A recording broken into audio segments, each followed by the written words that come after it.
Ito yung dati nating brooder. Kaso, konti lang yung pwede natin malagay dito. Saka dito. Tapos may laman pa isang brooder natin. Itong number 3 na brooder. Tapos bakante ito si brooder number 4. Ayan. Ang problema, hindi magkasya yung mga itlog.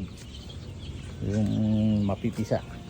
So, itong grower natin dito, kinonvert natin na maging brooder. Ayan.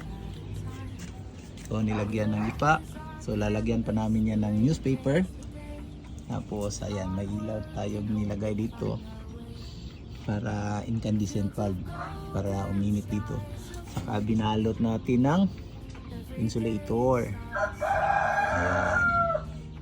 Hopefully, okay ito mga kagre. First time natin tong ginawa dito mga kagre.